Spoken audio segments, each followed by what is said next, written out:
वालेकुम जी, EBC channel पे एक बार फिर से आपका वेलकम करता हूँ। आज जो बिज़नेस हम एक्सप्लोर करने वाले हैं ये रेंटे कार का बिज़नेस है। हमारे साथ बड़े मोअज़्ज़िज़ भाई मौजूद हैं, ये आपको रेंटे कार के बिज़नेस के हवाले से कंप्लीट गाइड देंगे। सबसे पहले तो सर अपना इंट्रोडक्शन दें कि आपका नाम क्या है और ये आपने बिज़नेस कब शुरू किया, कैसे ये शुरू किया आपने? जी अस्सलाम वालेकुम। ये पहले तो मैं आप जो हमारे पास तशरीफ़ लाए हैं, मैं आपका इंतहाई शुक्रगुज़ार हूँ।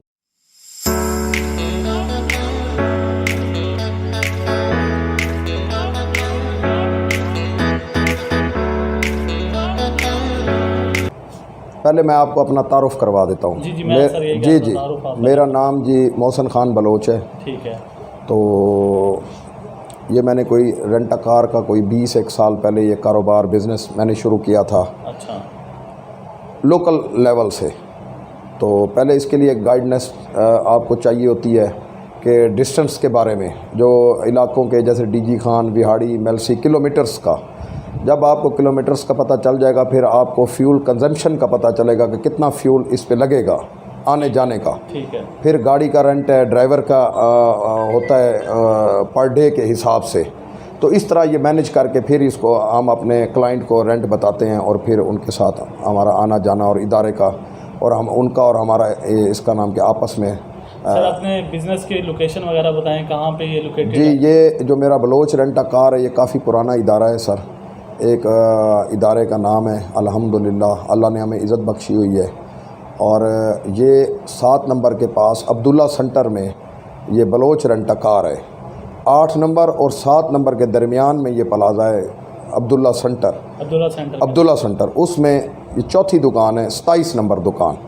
अच्छा, ये आपने जब शुरू किया तो खुद इसमें पहले ड्राइविंग करते थे या स्टार्ट से, या आपने किस तरह शुरू किया? जी मैं कोई शुरू से मैंने कोई रेंट अ कार नहीं बनाया सर।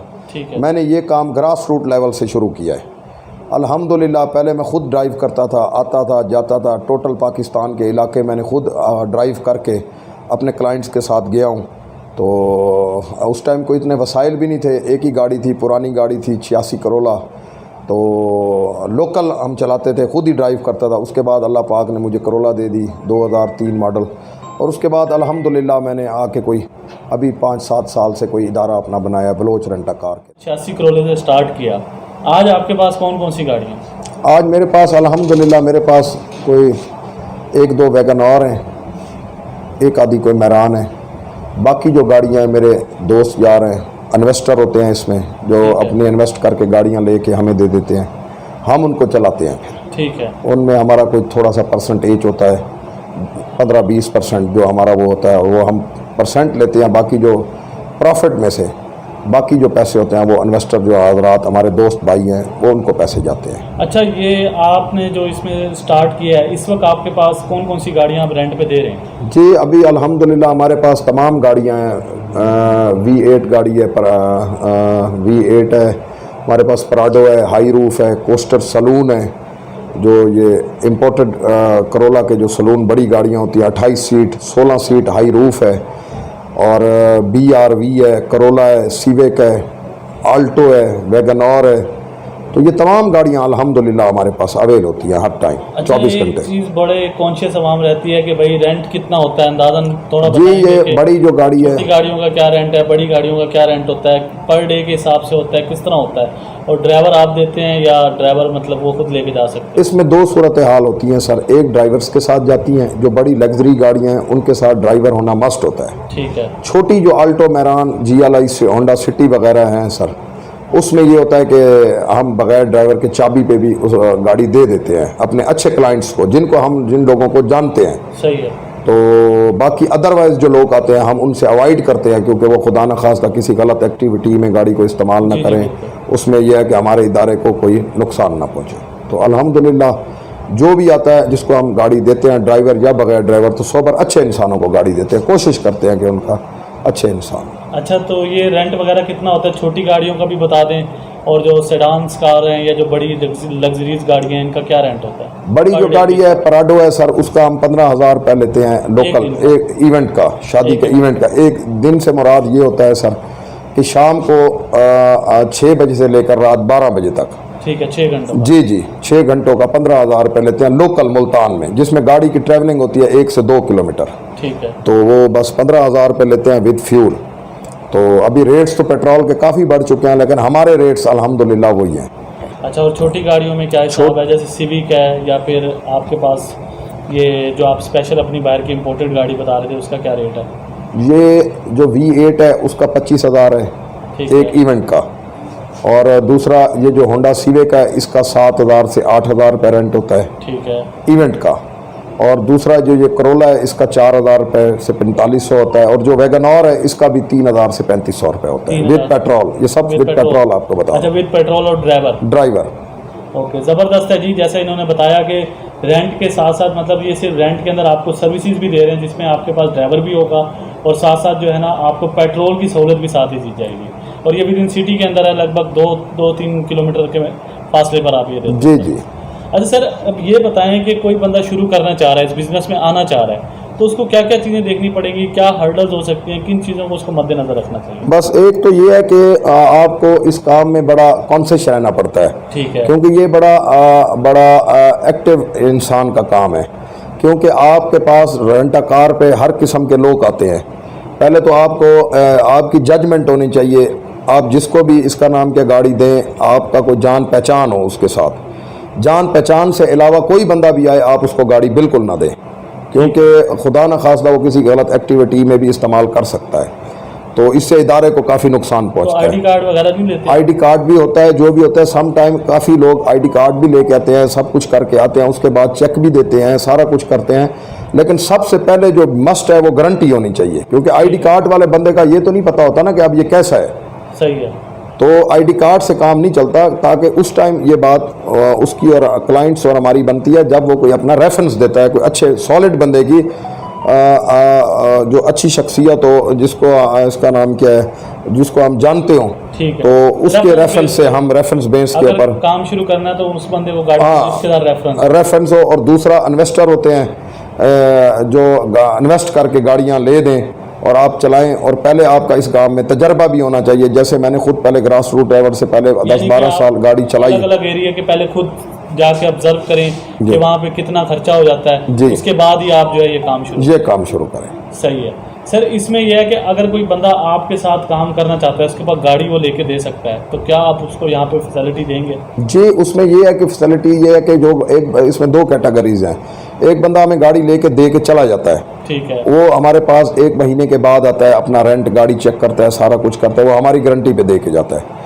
दूसरा ये होता है कि वो जो गाड़ी लेके आता है उसका वो खुद ड्राइव करता है या अपना ड्राइवर देता है। ठीक है। गाड़ी खड़ी रहती है, ड्राइवर उसका हमारे पास बैठा रहता है, जब कोई क्लाइंट आता है तो उसके साथ फिर हम वो ड्राइवर के साथ गाड़ी भेज देते हैं। आपकी परसेंटेज तय हो पहले ही हो जाती है, तो फिर वो परसेंटेज प्रॉफिट में से लेके बाकी उसको दे के गाड़ी भेज देते हैं। अच्छा, इन्होंने जैसे बताया कि एक तो ज़रूरी नहीं है इसमें आपके पास अपनी गाड़ी हो। अगर आप इस बिज़नेस को शुरू करना चाह रहे हैं, सिर्फ आपको एक्सपीरियंस होना चाहिए तमाम इलाकों का जहाँ पे आप ट्रैवल कर सकें और आपको ड्राइविंग अच्छे से आती हो, तब आप इन्वेस्टर्स को अपने साथ एंगेज करके भी इस बिज़नेस को शुरू कर सकते हैं। और साथ साथ अगर कोई इनके साथ कारोबार करना चाह रहा है तो ये फैसिलिटी भी अवेलेबल है। आपके पास गाड़ी है और आप अपना बिजनेस चलाना चाह रहे हैं तो आप इनके साथ मिलकर काम कर सकते हैं। सर, अगर कोई इन्वेस्टर आपके पास आता है, एक गाड़ी है उसके पास मेहरान है, छोटी गाड़ी है या वैगन आर है, तो कितनी आमदन वो कमा सकता है? वो 40-1 रुपये महीने। 40-1 रुपये। और बड़ी गाड़ी वाला 60 से 65 रुपये। 60 से 65 रुपये महीने का निकाल सकते हैं महीने का। जी जी, ज़बरदस्त बिजनेस है जी। अगर आपके पास एक गाड़ी है और आप इनके पास एंगेज करवा देते हैं या खुद का बिजनेस शुरू करते हैं, कोई ड्राइवर रख के, तो आप 40-50 हज़ार 60 हज़ार तक जो है मैक्सिमम अर्निंग कर सकते हैं। तो बहुत शुक्रिया सर आपका, आपने गाइड किया कंप्लीट।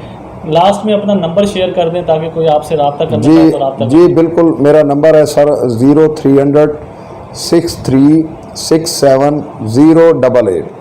जी, इन्होंने अपना नंबर शेयर कर दिया है, मैं कोशिश करूंगा डिस्क्रिप्शन बॉक्स में भी डाल दूंगा ताकि आपको इजी एक्सेस हो। आप इनसे रब्ता करके रेंट पे अगर गाड़ी लेना चाहते हैं तब भी आपके पास इनकी अपॉर्चुनिटी अवेलेबल है। अगर इनके साथ मिलकर काम करना चाहते हैं या कोई गाइडलाइन लेना चाहते हैं तब भी आपको फैसिलिटी प्रोवाइड करेंगे। ईबीसी चैनल पे हम इनका दिल की गहराई से शुक्रिया अदा करेंगे और आज की इस वीडियो से इजाज़त चाहेंगे।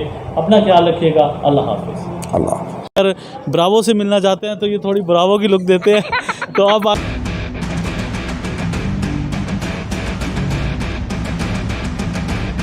अस्सलाम वालेकुम। ईबीसी चैनल पे एक बार फिर से आपका वेलकम करता हूँ।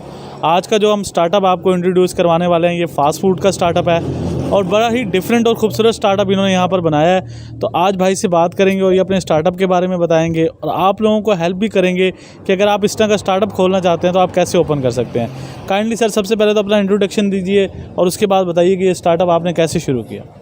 अस्सलाम वालेकुम, मेरा नाम है राना आशिर। जो ये सेटअप जो है, मुझे इसको सेटअप को स्टार्ट किए हुए तकरीबन 11 मंथ हो चुके हैं।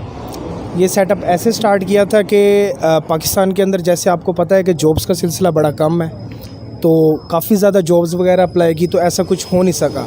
तो दिमाग में ये था कि यार कोई ऐसा सेटअप जो कम इन्वेस्टमेंट से स्टार्ट हो सके और रेवेन्यू अच्छा दे दे।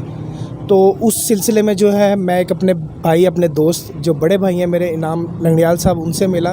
उनसे मैंने मशवरा किया। उनका भी ज़रा फ़ास्ट फूड की चेन के अंदर ज़रा एक्सपीरियंस था।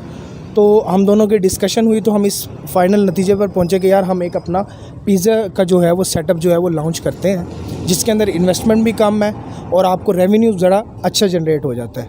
अच्छा सर, आपके बारे में मैंने बड़ी अच्छी स्टोरी सुनने को मिली है कि बड़ी आपने स्ट्रगल की है। थोड़ा सा ऑडियंस को बताएं कि आपकी स्ट्रगल फेस क्या है। सर स्ट्रगल फेस ऐसे है कि जैसे ही नॉर्मली हम तमाम लोग मिडिल क्लास फैमिली से बिलोंग करते, तो यूनिवर्सिटी में एडमिशन हो गया। यूनिवर्सिटी को ज़रा ख़र्चा वगैरह पूरा करने के लिए जो है वो ट्यूशन्स वगैरह पढ़ाया करता था मैं। ट्यूशन्स के अलावा एक्स्ट्रा काम किया करता था, फ़ोटोग्राफी किया करता था कि ज़रा अपनी फ़ीसेस वगैरह को मीटअप कर लूँ। तो उसी दौरान जो है कुछ मैंने अपना जो है अपने बलबूते पर अपने कुछ इन्वेस्टमेंट इकट्ठी कर ली थी कि जिसको मैं अपने किसी बिज़नेस में लगाऊंगा। पहले तो जैसे यूनिवर्सिटी से फ्री होते हम सब की कोशिश होती है कि यार हमारी कहीं पर अच्छी जगह जॉब हो जाए, लेकिन इस जॉब के कंपटीशन के अंदर बड़े लोग आ जाते हैं, फिर सिफारिश और दूसरी चीज़ें जो है ना, इन चीज़ों ने मुझे बड़ा मायूस किया था। तो खैर अल्लाह का शुक्र है, फिर मैंने अल्लाह का नाम लिया, अपने सेटअप को स्टार्ट करने के लिए कोशिश की। तो फिर मैंने चीज़ें परचेज़ करना शुरू की, आहिस्ता आहिस्ता थोड़ी थोड़ी चीज़ें परचेज़। दिमाग में था कि मैंने एक अपना पिज़्ज़ा रेस्टोरेंट बनाना है, अपना एक जो ज़रा सेटअप अपना बिज़नेस बनाऊंगा फूड का, और उसको इंशाल्लाह उसकी चेन्स बनाऊंगा मुख्तलिफ़ शहरों के अंदर। अच्छा, आपका कोई इसमें पहले एक्सपीरियंस कहीं से लिया आपने या खुद से शुरू कर लिया? नहीं, ऐसा मेरा इसमें एक्सपीरियंस कुछ भी नहीं था, ये मैंने खुद से शुरू किया है। बेसिकली क्या होता था कि हम लोग रात को कहीं पर भी बैठना है, हम दोस्तों के साथ बैठ जाना, चाय बोतल पीनी है, रात को हमने टाइम स्पेंड करना। तो उस चीज़ का मेरे ऊपर बड़ा इम्पैक्ट हुआ कि मैं जैसे नॉर्मली मैं आपको एक फ़नी अंदाज़ में बताऊँ तो हम पठान के होटल पे बैठे ना, अंदाज़ा लगा रहे होते हैं यार इसके 10 कप चाय बिक गए हैं, 1 कप 40 का, तो ये 400 कमा गया है, डेली का ये 400 बेचता होगा। तो वो चीज़ जो है ना, वो मेरे दिमाग के अंदर वो कैलकुलेशन चलती रहती थी कि नहीं यार एक अपना सेटअप भी कुछ इस तरह का होना चाहिए। फिर मेरा जो जिस चीज़ पे यकीन है कि इंसान को ना काम करने वाले बहुत लोग मिलते हैं, काम लेने वाला होना चाहिए। सही। तो उसी सेटअप को मैंने अपने दिमाग में रखते हुए, उसी चीज़ को अपने दिमाग में रखते हुए मैंने अपने इस सेटअप को बनाया है। अच्छा सर, आप अपने सेटअप के ऊपर कौन कौन से आइटम सेल कर रहे हैं, मतलब कौन कौन से प्रोडक्ट आप सेल कर रहे हैं, और क्या ऑनलाइन भी कर रहे हैं या सिर्फ ऑफलाइन आपका बिजनेस चल रहा है? जी, हम अपने सेटअप के ऊपर जो है pizza, pasta, fries, nuggets, paratha roll, pizza sandwich, loaded fries, zinger burger, और बर्गर में काफ़ी सारी टाइप्स हैं जो कि हम सेल कर रहे हैं। तो बेसिकली इसका जो हमें कस्टमर मिलता है वो ऑनलाइन भी मिलता है, फ़िज़िकली भी मिलता है, बाकी दूसरा हमारी फ़िज़िकल मार्केटिंग से भी मिलता है। फेसबुक से बहुत ज़्यादा कस्टमर आता है। अल्लाह का शुक्र है पूरे मुल्तान के अंदर मेरा रेस्टोरेंट है जो सुबह 3:30 बजे तक खुला हुआ होता है। तो सुबह 3:30 तक कोई बंदा मुल्तान में इंटर भी हो रहा होता है तो वो बाकायदा गूगल से मुझे सर्च कर मुझे बोलता है कि हाँ भाई ये चीज़ है, ये ऑर्डर आप तैयार रखें, मैं आ रहा हूँ। तो मतलब अल्हम्दुलिल्लाह मेरा सेटअप जो है वो इस तरह का है। अच्छा, यहाँ पर देखने में आ रहा है जैसे ये आपने फूड पैंडा का ये रखा हुआ है, तो ये क्या चीज़ है? ये क्या फूड पैंडा के साथ आप एफिलिएट हैं, क्या चक्कर है ये? जी सर, एक्चुअली क्या है कि आजकल की ज़रूरत है आपको ऑनलाइन मार्केटिंग के अलावा आप जो है वो कुछ भी नहीं है। तो बेसिकली हमने फूड पांडा से जो है ना वो कोलैबोरेशन किया, तो उन्होंने हमें डिवाइस दी ऑनलाइन ऑर्डर्स के लिए जो है ना, एक ख़ास इसकी सिक्योरिटी फ़ीस होती है, वो देकर हमें ये डिवाइस मिल गया। अब इस पर जो है ऑर्डर्स ऑनलाइन आते हैं और हमारा पर वीक जो है ना रेवेन्यू हमारे बैंक अकाउंट के अंदर ट्रांसफ़र हो जाता है। तो अल्हम्दुलिल्लाह इसका बड़ा अच्छा फूड पांडा से कैसा अर्न कर रहे हैं आप? अल्हम्दुलिल्लाह अच्छा अर्न कर रहे हैं, बड़ा बेहतरीन चल रहा है अभी तक। तो बाकी प्रमोशंस वगैरह लगती रहती हैं, तो अल्हम्दुलिल्लाह बड़ा बेहतरीन सेटअप चल रहा है। अच्छा सर, अगर एक नया बंदा इस काम में आना चाहता है तो क्या उससे एक्सपीरियंस होना चाहिए? पहली तो बात आप हमें ये बताएं, और दूसरी चीज़ ये है कि कितनी इन्वेस्टमेंट उसको चाहिए इनिशियल लेवल के ऊपर? सर ऐसा है कि एक्सपीरियंस अगर उसको टेस्ट का पता है कि यार टेस्ट ये अच्छा है, ये बुरा है, ये एवरेज है, तो he must go to this, उसको इस फील्ड में आना चाहिए। ठीक हो गया। बाकी सर इसके अंदर इन्वेस्टमेंट जो है वो इतनी ज़्यादा नहीं लगती। 1.5 लाख तक का आपको जो है इसमें पिज़्ज़ा ओवन चाहिए, पिज़्ज़ा पैन चाहिए और आपको एक रेफ्रिजरेटर चाहिए जो आपकी जो चीज़ों को रखेगा, फ्रीज कर सके, फ्रीज मतलब कर सकेगा। हाँ,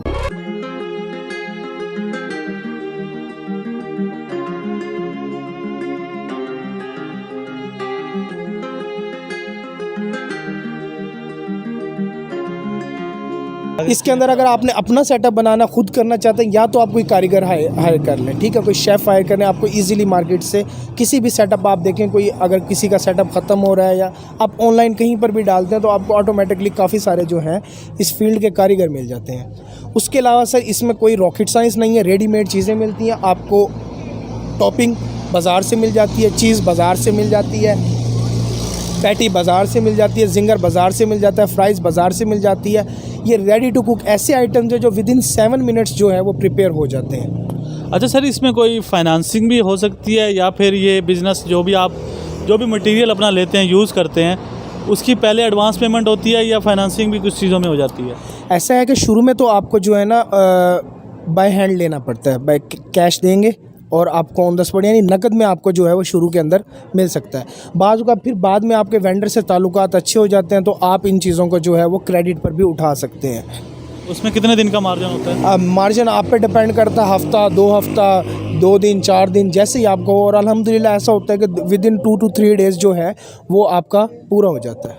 अच्छा सर, कितनी इन्वेस्टमेंट के ऊपर ये बिज़नेस शुरू किया जा सकता है? कितनी मिनिमम इन्वेस्टमेंट एक बंदे के पास होनी चाहिए और कितना अर्न कर सकता है वो इसमें? सर मिनिमम इन्वेस्टमेंट इसके अंदर आपके पास 1.5 लाख रुपए का ओवन, 30,000 रुपये का फ्रिज कोई भी आप यूज़ में ले लें, ठीक है। ओवन भी आप यूज़ में ले लें, कोई सेटअप बेच रहा है आप उससे कंसर्न कर लें, या आप अगर न्यू लेना चाहते हैं 1,45,000 1,60,000 तक का आजकल हो गया तो आपको एक ओवन मिल जाएगा। उसके अलावा सिलेंडर।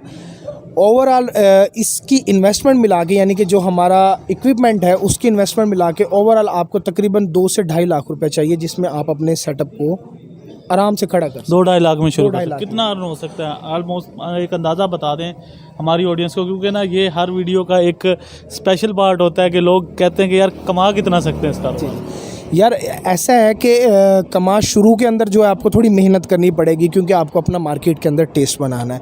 नॉर्मली आप शुरू में भी 50,000 easily per month 50,000 easily per month निकाल सकते हैं। ये मैं आपको बड़ी कम अमाउंट बता रहा हूँ, आप इससे ज़्यादा भी निकाल सकते हैं। जितनी ज़्यादा मेहनत करेंगे आप उससे ज़्यादा अच्छा बना देंगे। इस चीज़ के अंदर जो सबसे ज़्यादा मैटर करता है वो मैटर करता है आपका टेस्ट। अच्छा, कुछ बिजनेसेस में हमने देखा है फास्ट फूड के, वो सिर्फ टेक अवे सर्विस होती है। उसमें वो इस तरह की लोकेशन ओपन नहीं रखते, स्पेस नहीं देते लोगों को। क्या वो बिज़नेस ज़्यादा बेहतर है या फिर ये स्पेस देने से ऑडियंस ज़्यादा आती है और इसमें ज़्यादा आमदनी है? सर स्पेस देने से ऑब्वियस सी बात है ऑडियंस ज़्यादा आएगी। टेक अवे के अंदर जो है वो कस्टमर जो है बाज़-औक़ात जो यंगस्टर है आजकल हमारा, वो थोड़ा सा डिप्रेशन का भी शिकार है। उसको ज़रा आउटिंग के लिए कोई ऐसी खुला माहौल चाहिए जहाँ पर वो इजीली बैठ सके, दोस्तों से गपशप कर सके। तो आपको उस चीज़ के लिए इस तरह का जो है ना एक ओपन एयर सेटअप जो है वो बड़ा ज़रूरी है, और आजकल ये ट्रेंडिंग में भी है। तो आप आएँ, बैठें, गपशप करें। इजीली हमारे यहाँ पर बैठते हैं 2-2 4-4 घंटे, खेल रहे हैं कुछ लोग, गपशप चल रही है, दोस्तों की गैदरिंग हो रही है। तो नो मैटर अबाउट दैट। मतलब ये है कि अगर इस तरह का ओपन सेटअप बनाया जाए तो उसमें यह है कि हम लोगों को ये फैसिलिटी दे सकते हैं कि दोस्त वगैरह इकट्ठे होकर एक गैदरिंग कर लें और एक अच्छा सा माहौल एंजॉय कर सकते हैं। और स्पेशली ये जो चीज़ें हैं ये ओपन एरियाज़ में इसलिए बनाई जाती हैं ताकि यहाँ पर जो है एनवायरनमेंट एक अच्छा दिया जा सके।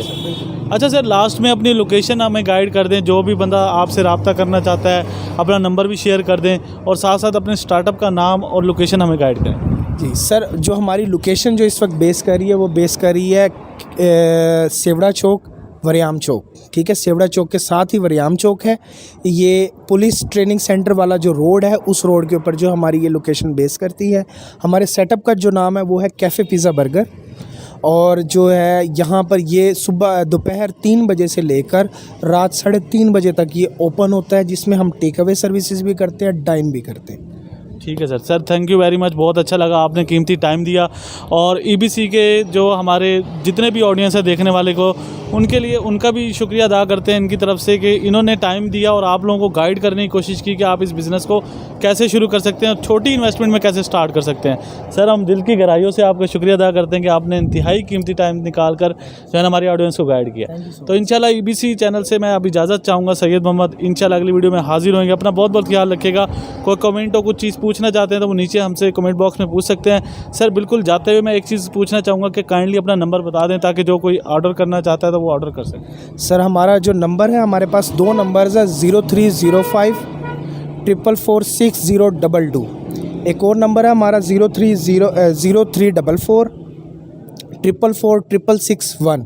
ये 2 नंबर्स हैं। ये हमारा 3 बजे से लेकर रात 3:30 बजे तक ओपन होता है। आप किसी भी टाइम मुल्तान में कहीं पर भी ऑर्डर करवा सकते हैं। और ये नंबर इन्होंने शेयर किए हैं, मैं इंशाल्लाह डिस्क्रिप्शन बॉक्स में भी इनके नंबर डाल दूंगा ताकि जो है आपको इजी एक्सेस हो। और लास्ट में एक चीज़ आप लोगों को बताना चाहूँगा कि अगर आप यहाँ पर आकर ब्रावो से मिलना चाहते हैं तो ये थोड़ी ब्रावो की लुक देते हैं, तो आप आकर यहाँ पर ब्रावो से भी मिल सकते हैं और इनके साथ सेल्फी भी ले सकते हैं। Sir thank you very much, आपने कीमती टाइम दिया। इंशाल्लाह अगली वीडियो में मिलेंगे। अपना ख्याल रखिए। अल्लाह हाफिज़।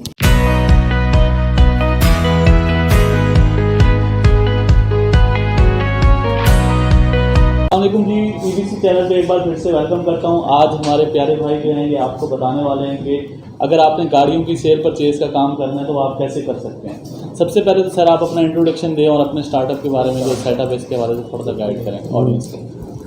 जी, मेरा नाम मोहसिन बुखारी है और जो हमारा सेटअप है ये मुल्तान में चुंगी नंबर 7 पर वाक़ है। कारलाइन के नाम से हमारा सेटअप है। हम नई और पुरानी दोनों किस्म की पाकिस्तानी, जापानीज़ तमाम गाड़ियों में डील करते हैं। सेटअप को बहुत ज़्यादा पुराना नहीं है, लेकिन अगर आप इसको देखें तो अल्हम्दुलिल्लाह काफ़ी बड़ा है। ये सेटअप मैंने सिर्फ 2 गाड़ियों के साथ शुरू किया था और अल्हम्दुलिल्लाह आज मेरे पास 60+ गाड़ियाँ स्टॉक में अवेलेबल हैं। तो सर थोड़ी सी अपनी जर्नी के बारे में बताएंगे कि 2 गाड़ियों से शुरू करके आज 60+ गाड़ियों पे कैसे पहुँचे आप। इसमें थोड़ा सा आपको टाइम स्पेंड करना पड़ता है। हम नॉर्मली ये देखते हैं कि कुछ दोस्त होते हैं जो कहते हैं कि जी ओवर द नाइट कारोबार प्रॉस्पेरिटी में आ जाए, कारोबार आपका तरक्की करने लग जाए।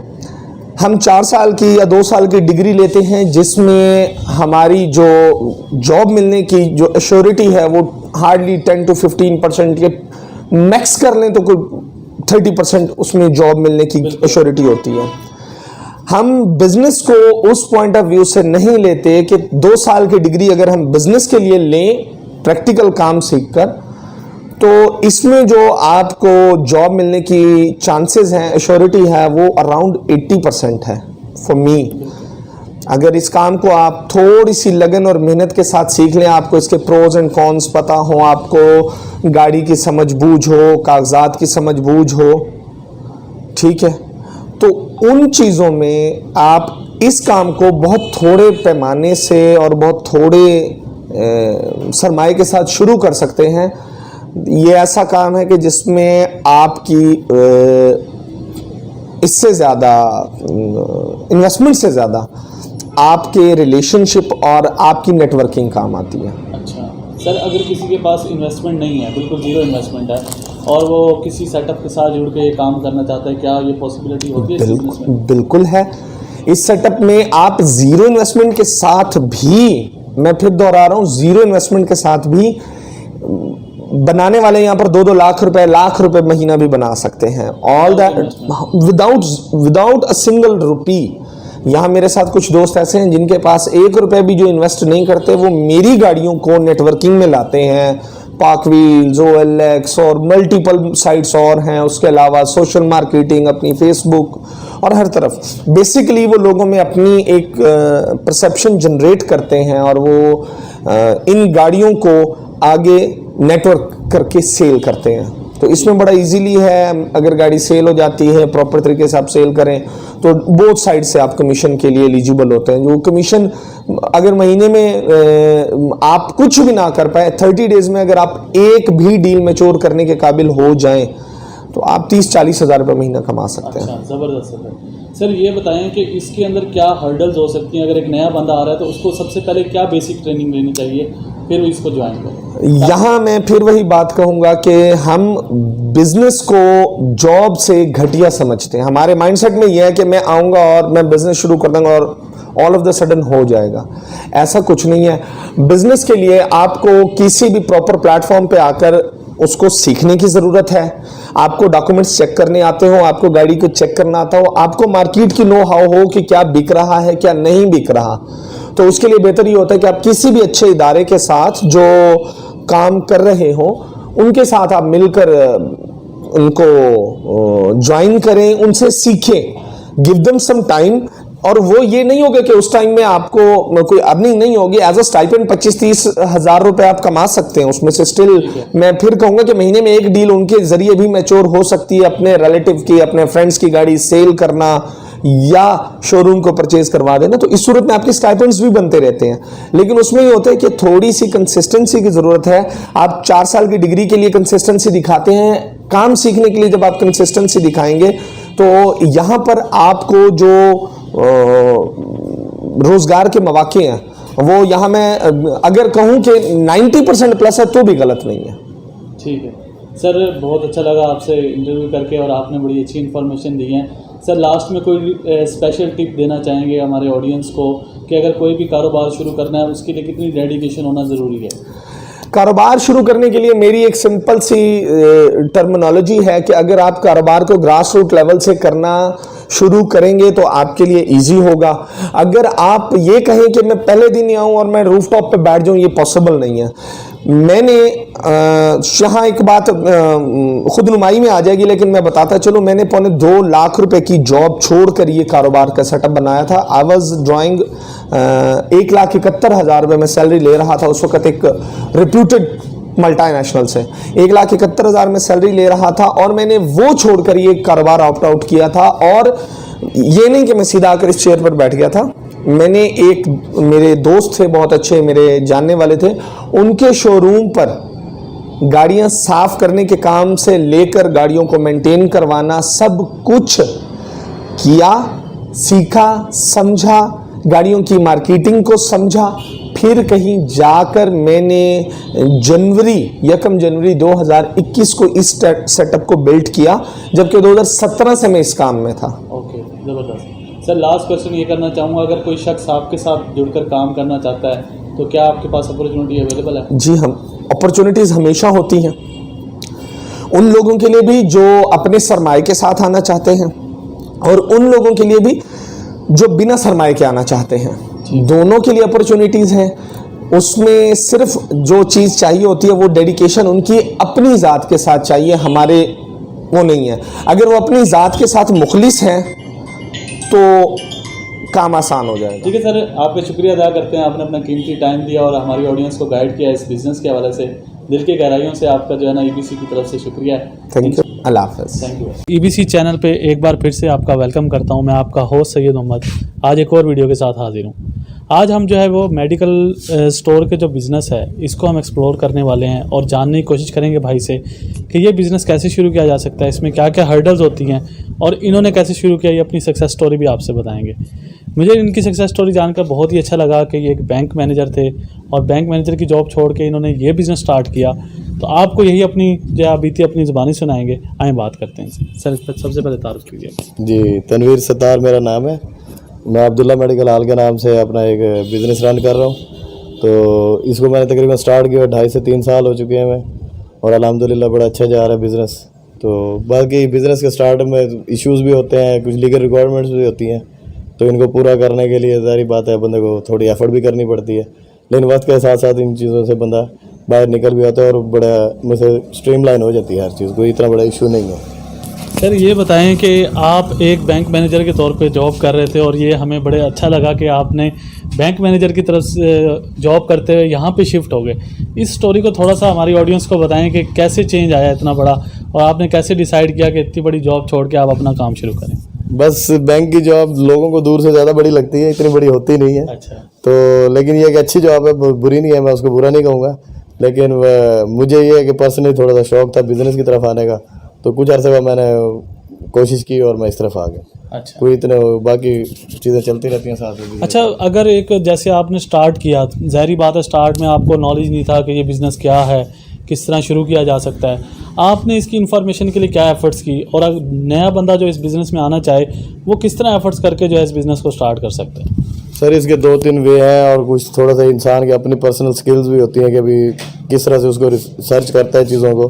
तो मैंने पर्सनली पहले लोगों को विज़िट किया जो लोग ऑलरेडी कर रहे थे ये बिज़नेस, उनसे कुछ इन्फॉर्मेशन कलेक्ट की। बाकी उसके अलावा प्रोडक्ट नॉलेज वगैरह लेने के लिए और इन चीज़ों को देखने के लिए मैंने मुझे कंपनीज़ का डाटा भी सर्च किया जाके, क्योंकि कंपनी के हर कंपनी की वेबसाइट अवेलेबल है, उसमें इवन उन्होंने एक एक आइटम को लिखा भी हुआ है, तो उससे बंदे को थोड़ा सा आइडिया मिल जाता है। सही। तो फिर प्रोडक्ट के हवाले से मैंने यही देखा, जब मैंने स्टार्ट किया बिज़नेस आगे शुरू, तो मैंने यहाँ पे मुझसे ऐसे नहीं कि आगे सामान रख के बैठ गया था और शुरू कर दिया था। तो मैंने यहाँ इलाके की डिमांड जनरेट की थी, जो लोग आते थे, मिलते थे, कस्टमर आता था, ज़ाहिर सी बात है कोई चीज़ मांगता था तो मेरे पास नहीं भी होती थी, मैं उसको लिख लेता था और वो ही फिर उसका कोशिश करता अगले दिन अवेलेबल करता था। तो इस तरह से आहिस्ता आहिस्ता वैसे करते गए हैं। सही सर, यानी कि यहाँ पर एरिया के हिसाब से कितनी ज़रूरत होती है जब भी कोई बंदा स्टार्ट करने लगा है, क्या एरिया को रिसर्च करना चाहिए उसे? ऑब्वियसली आपकी जितनी ज़्यादा पॉपुलेशन होगी उतनी ज़्यादा आपकी डिमांड भी हाई हो सकती है। प्रोडक्ट के हवाले से भी प्रोडक्ट के हवाले से ये होता है कि देखें कुछ होती हैं जनरल आइटम्स होते हैं, जनरल प्रोडक्ट होती है, वो तो आपकी नॉर्मली चल रही होती है, लाइक पैनाडोल है, वो हर बंदे की डिमांड में है, डिस्प्रिन हर बंदे की डिमांड में। तो इसके अलावा स्पेशलाइज में जिस तरह आ जाता है ब्लड प्रेशर, शुगर वगैरह की चीज़ें आ जाती हैं, तो वो लेकिन वेरी कर रही होती हैं, क्योंकि जो कस्टमर को डिमांड है वो हमने वही अवेलेबल करनी है। मैं जिस एरिया में बैठ के काम कर रहा हूँ उस एरिया में मेरे जो कस्टमर कौन कौन सी चीज़ इस्तेमाल करें वो मुझे इवन कि अब तो बाई नेम भी याद है कि मेरे कस्टमर फलाना बंदा है, उसकी ये फलानी प्रोडक्ट है, सही, उसने ये यूज़ करनी है। तो मैं से इस तरह से फिर इन चीज़ों को लेके चला था। अच्छा सर, उसके अलावा ये बताएं कि कोई नया बंदा इस बिज़नेस को स्टार्ट करना चाह रहा है, इनिशियल लेवल पे क्या उसे कोई ट्रेनिंग लेनी चाहिए? और दूसरी चीज़ ये है कि लाइसेंसिंग वगैरह, हमने सुना है कि मेडिकल स्टोर के लिए एक लाइसेंस की ज़रूरत होती है, उसका प्रोसीजर भी थोड़ा सा? जी बिल्कुल, पहले फर्स्ट ऑफ ऑल मैं आपको इसके लाइसेंस की प्रोसीजर का बता देता हूँ। उसमें यह कि ड्रग रेगुलेटरी अथॉरिटी है बाकायदा, उस पर आप जाके वहाँ पे आप पहले तो अपना अप्लाई करोगे लाइसेंस। उसके साथ आपको लाइसेंस में अगर आप खुद से क्वालिफाइड हैं, लाइक आपने डी फार्मेसी की हुई या कोई फार्मेसी का कोर्स किया हुआ है, तो आप क्वालिफाइड कंसीडर होते हो, अदरवाइज नहीं होते। लेकिन अगर आपने खुद से नहीं की हुई तो जो रिक्वायरमेंट ऑफिस की वो यही है कि आपके साथ आपका क्वालिफाइड पर्सन होना चाहिए जिसकी अपनी मग से एक डिग्री हो और वो उसको चीज़ों का पता, क्योंकि क्वालिफाइड बंदे को हर चीज़ का पता होता है, उसने पढ़ा होता है, 5-7 साल इन चीज़ों में से गुजर के आया होता है। मतलब यानी कि अगर आप खुद नॉलेज नहीं रखते, आपने खुद डिग्री नहीं ली, तो एक क्वालिफाइड बंदा आपकी शॉप पर या आपके बिजनेस के साथ अटैच होना चाहिए। बिल्कुल लाजमी अटैच होना चाहिए और उसी की सारी म्यूचुअल अंडरस्टैंडिंग से आप चलते हो, अदरवाइज आप इतना वो नहीं कर सकते। तो बाकी जो लाइसेंस इशू है इसमें आपके लिए अप्लाई करने के बाद आपको 2 से 3 महीने का प्रोसीजर होता है, लाइसेंस मिल जाता है। तो उसमें बाकायदा आपका साइट विज़िट होता है, साइट विज़िट करने के बाद मुझसे आपको लाइसेंस इशू किया जाता है। उसके बाद का आप इस काबिल होते हैं कि आप मेडिकल स्टोर का स्टॉक परचेज़ करें और उसको बिज़नेस को रन करना शुरू करें। सर, अगर एक बंदा शुरू करना चाहता है इनिशियल लेवल पे, आपको क्या लगता है कितनी इन्वेस्टमेंट उसके पास होनी है? इन्वेस्टमेंट वेरी करती है। अब अगर लेट्स सपोज वो शुरू से ही सोचता है कि यार मेरा बहुत बड़ा वॉल्यूम हो तो बिज़नेस का, तो उसकी ज़ाहिर सी बात इन्वेस्टमेंट बढ़ जाएगी। लेकिन नॉर्मल अगर इन्वेस्टमेंट करना चाहता है तो 10-12 लाख से स्टार्ट कर सकता है। बाकी है कि आहिस्ता आहिस्ता उसको बैकअप में कुछ ना कुछ 5-7 लाख रुपए रखना पड़ेगा, जिसका ये है कि अभी साथ साथ आप उसको अपने बिजनेस में ऐड करते जाएं। अच्छा, अगर कोई वैसे बहुत ही छोटा सा इलाका है जहाँ पे सिर्फ बेसिक जो मेडिसिन हैं वो चल रही हैं, क्या उसके लिए भी सब ये सेम रिक्वायरमेंट्स होंगी या वहाँ पे वो लीगल रिक्वायरमेंट्स तो सेम होंगे? आप कहीं पे भी मेडिकल स्टोर बनाएंगे उसके लिए आपको लीगली आपको लाइसेंस लेना पड़ेगा, उसके बाद आप एलिजिबल हैं, उसके बाद ही आप काम कर सकते हैं। इवन कि आपको मेडिसिन जो प्रोवाइडर कंपनी है, डिस्ट्रीब्यूटर्स हैं, वो भी मेडिसिन तब देते हैं जब आपके पास लाइसेंस होता है, अदरवाइज वो भी नहीं आपको देते। सही सही। सर, इनकी जो मोटिवेशनल स्टोरी थी वो बहुत ही ज़बरदस्त थी और मज़े की बात यह है कि सर आप एक दफ़ा ज़रा हमारी ऑडियंस को अपनी एजुकेशन के हवाले से बताएं कि आपने। जी अल्हम्दुलिल्लाह, मैंने MBA किया हुआ है university of management and technology university Lahore में, वहाँ से MBA किया हुआ है। और अल्हम्दुलिल्लाह मेरा 12-13 साल का बैंकिंग का एक्सपीरियंस है। उसके बाद मैंने अपने पर्सनल बिजनेस आगे स्टार्ट किया। बताएं कि आप होम डिलीवरी की सर्विस प्रोवाइड कर रहे हैं? जी बिल्कुल कर फ्री रहे ऑफ हैं, कॉस्ट कर रहे हैं, कुछ चार्जेस होते हैं उसके? बिल्कुल कर रहे हैं। इसमें हमने ना स्लैब्स बनाए होते हैं मुख्तलिफ। लेट्स सपोज आप फ़र्ज़ किया मिनिमम 500 रुपये का अगर ऑर्डर मिल जाता है तो हम उसको फ्री ऑफ चार्जेस कर देते हैं। और हमने एरिया एक में से किया होता है, उसमें देख लेते हैं भी 1-1.5 किलोमीटर की टेरिटरी में आता है तो हम उसको कर देते हैं, कोई मसला नहीं है। लेकिन अगर मिनिमम हो तो फिर उस पर हम थोड़ा बहुत डिलीवरी चार्जेस ले लेते हैं और कस्टमर विलिंगली दे भी देता है, क्योंकि उसे पता है यार मुझे घर पे अवेलेबल हो जाएगी चीज़। वो मैं अगर 2 किलोमीटर का सफ़र करके जाता हूँ तो इससे बेहतर है कि वो इतने टाइम में मेरे पास खुद से सामान लेके पहुँच जाएगा। मेडिसिन तो कर देते हैं लोग। सर एक ऐसा सवाल जो हर ऑडियंस चाहती है कि हमें पता लगे, वो ये है कि इस कारोबार से कमाया कितना जा सकता है? इसमें कमाया जा सकता है और ठीक है, हैंडसम से बंदा एक रफ आइडिया दे सकते हैं कर आपके सकते कितना कमाया जा सकता है? अगर वो 10 लाख आपकी लगा वो रहा है, बेसिकली आपके इन्वेस्टमेंट में मैटर कर रहा है। अगर आप एक फर्ज बंदा के 10-1 लाख लगा रहा है तो कितना अंदाजन कमा सकता है? देखिए, मैं अब इसमें जो आपको समझाने की कोशिश कर सकता हूँ ये है, लेट्स सपोज आपने एक 100 रुपये की चीज़ कंपनी से परचेज की है तो कंपनी उसके ऊपर आपको 15 रुपये प्रॉफिट देती है। ठीक है, उस 15 रुपये में से अब मैं अपने कस्टमर को oblige करने के लिए लेट्स सपोज 10 रुपये छोड़ देता हूँ और 5 रुपये रख लेता हूँ, तो मेरे समझे जो अर्निंग है वो 100 रुपये के पीछे 5 रुपये आ जाती है। ठीक है। तो लेकिन ये है कि कुछ लोग अपना 15 के 15 भी कमाते हैं, वो फिर वेरी करता है, हर किसी का अपना इनका अपना मानना पर्सनल है, होता है। इनका कहना है कि तकरीबन जो है ना आप 100 रुपये लगाते हैं तो 15% ऑलमोस्ट प्रॉफिट आप कमा सकते हैं। वो कंपनी की तरफ से 15% प्रॉफिट है, रजिस्टर्ड है। 15% जो है ना ये प्रॉफिट इजीली अर्न कर सकते हैं। तो थैंक यू, आपका शुक्रिया अदा करते हैं, आपने अपना कीमती टाइम दिया। और सबसे बड़ी मज़े की बात यह है कि इनसे हमें ये सीखने को मिला है कि अगर आप जॉब भी कर रहे हैं, अगर आपके अंदर इतना पैशन है, अगर आप इस चीज़ को लेकर पॉजिटिव हैं कि आपको बिजनेस स्टार्ट करना चाहिए, तो ये हमारे पास एक जो है वो मोटिवेशन स्टोरी मौजूद है, जिन्होंने बैंक मैनेजर की जॉब को छोड़ते हुए MBA क्वालिफाइड हैं और इस चीज़ को बिज़नेस को ज्वाइन किया और आज एक अच्छा बिजनेस रन कर रहे हैं। सर आपको शुक्रिया अदा करते हैं, आपने EBC पे हमें टाइम दिया और ऑडियंस को गाइड किया इस बिज़नेस के हवाले से। आपका हम दिल की गहराई से शुक्रिया अदा करते हैं। अल्लाह हाफ़िज़। अस्सलाम वालेकुम जी, EBC चैनल पे एक बार फिर से आपका होस्ट सैयद मोहम्मद हाजिर है। आज की इस वीडियो में हम जो बिज़नेस एक्सप्लोर करने वाले हैं ये वाटर प्लांट का बिज़नेस है। आप वाटर प्लांट किस तरह लगा सकते हैं, कितनी आमदन है, क्या क्या चीज़ों की ज़रूरत होती है, ये सारी बातें आज हमारे भाई आपको बताने वाले हैं। तो भाई का सबसे पहले तारुफ कर लेते हैं। भाई काइंडली अपने बारे में बताएं, अपना नाम बताएं और इस शॉप का नाम बताएं और कहाँ पर ये लोकेटेड है। जी अस्सलाम वालेकुम, मेरा नाम इनाम ज़हूर और ये है इधर गुलगश्त में मुल्तान का एरिया है, एक्वा वैली के नाम से ये प्लांट है। तो बेसिकली हमारी सर्विस यहाँ पे प्रोडक्शन भी हम यहाँ पे करते हैं और काउंटर एंड सप्लाई का सारा हमारा यहाँ पे निज़ाम चल रहा है। अच्छा, मतलब सप्लाई का काम भी आप करते हैं और प्रोडक्शन का काम भी आप करते हैं। अच्छा सर, ये बताएं कि ये वाटर प्लांट का अगर कोई कारोबार करना चाह रहा है, बेसिकली हमारा मकसद यही है कि जो आम आवाम है कोई कारोबार करना चाह रही है, हम उनको बताएं कि ये कारोबार कैसे हो सकता है। तो वाटर प्लांट के लिए ये आपने एजेंसी किससे लेनी पड़ती है, कितने की मिलती है और क्या क्या अखराजात होते हैं, और क्या कोई नया बंदा इस कारोबार में आ सकता है या नहीं आ सकता? जी बेसिकली क्या है इसके हमारे इधर अब तो मुल्तान में भी आ गए हैं और जो ऑडियंस अदर सिटीज़ में है, मतलब कि मैं मुल्तान के हवाले से बताऊंगा आपको। जिस टाइम मैंने ये स्टार्ट किया था उस टाइम मुल्तान में इसकी इतनी अप्रोच नहीं थी, तो ये मैंने लाहौर से जो है ना ये लेकर आया था प्लांट में। तो अभी कराची में भी है, लाहौर बड़े इम्पोर्टर जो हैं, क्योंकि आता तो ये सारी बाहर से है जो मतलब ये मैंने एक्वा हाइजेनिक वालों से लिया था। जी लाहौर की कंपनी है ये, उनसे लिया था मैंने। तो स्टार्ट में ये है कि कोई इतना एक्सपीरियंस आपको कोई मतलब इतना मुश्किल नहीं है इसको ऑपरेट करना आपका, लेकिन ये है कि इसमें काफ़ी सारे और भी जो क्राइटेरिया है कि वो सारा आपका मैं कवर करूँगा अपनी बात में, ताकि ऑडियंस जो भी आपके देखने वाली है उनको समझ आ जाए इस बिज़नेस के हवाले से। मेनली इसमें क्या होता है कि हम के 2 फैक्टर हैं, मतलब कि 2 तरह का पानी आप इसमें बना सकते हैं।